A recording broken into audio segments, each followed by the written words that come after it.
prophetic events in the book of Daniel, specifically chapter 11 and 12, about the wars of the kings of the north and the south, and then it gets into the end times specifically, is some of the most fascinating stuff because a lot of it has already happened.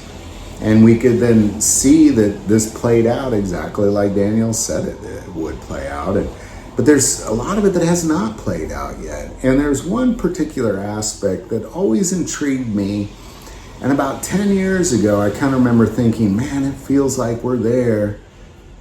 But man, we're a lot closer now than ever before. I felt foolish thinking we were close 10 years ago compared to what this looks like now. And really what we're talking about is an interesting moment in time where Daniel has shown a prophetic events of some wars between the kings of the north of Israel and kings of the south of Israel, just wars back and forth over hundreds and hundreds and hundreds and hundreds of years, ultimately leading to the end times. And historically, we could just look verse by verse and see how that played out through the Greeks, through the Seleucus and the Ptolemaic Empire, into the Romans, and now even into today, and now we're looking at the prophetic end. And there's an interesting thing that is shown to Daniel about the end times, specifically in 12. In verse 4, "But you, Daniel, shut up the words and seal the book until the time of the end. Many shall run to and fro, and knowledge shall increase." Now, when I read that, and I kind of thought about what life was like about 10 years ago, I was thinking about how you could just get on Google and just look up anything you want to find out, really. But you had to dig through different articles. You might Google one question and you get like 100,000 responses, so you got to kind of fish through all that to find out what's accurate. As a college student and a teacher, I strongly believe in good sources. So I'm not one to just jump on, I read this thing on Facebook. There's a lot of nonsense out there, and I would not consider nonsense or foolishness or ideas that aren't worth a crud an increase in knowledge. Because most of that was garbage. Like it felt like, you could find out anything, but you had to dig through the garbage. And now with AI, you could get your answer, whatever question you have, like that.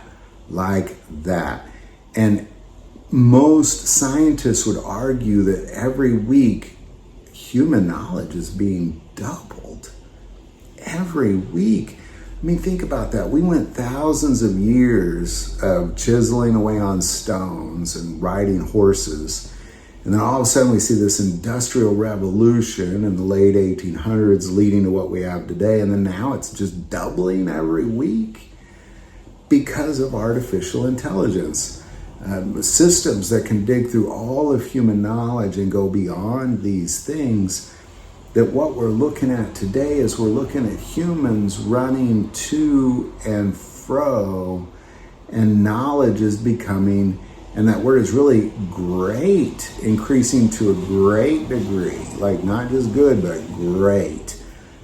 This is very, very significant, and I believe this is a prophetic event that we're seeing right now, because what this angel is telling Daniel is, okay, now Daniel, you're going to die, and many are going to wake up on Judgment Day to, some waking up to paradise, some waking up to hell, depending on what side of judgment you're on. But you, Daniel, just put this book away, shut it until the end, because many people are going to be running to and fro. I mean, think about this world. Think about that. That alone is a prophetic event.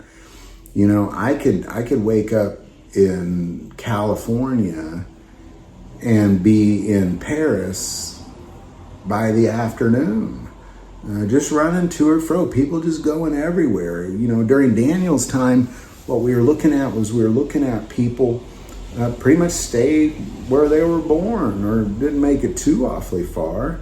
Today, anywhere on the planet you want to be, just like that. Just go get a plane ticket, get on board, and you're in another place in another part of the planet, running to and fro.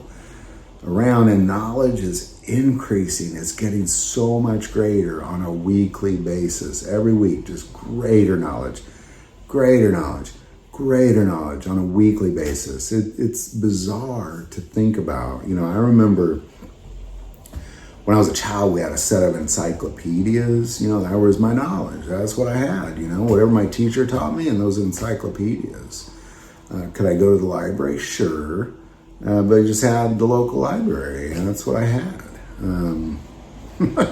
Look at this that we have today. You know, I'm not a very old person. I'm in my early 50s. We're not talking a tremendous amount of time here, ladies and gentlemen.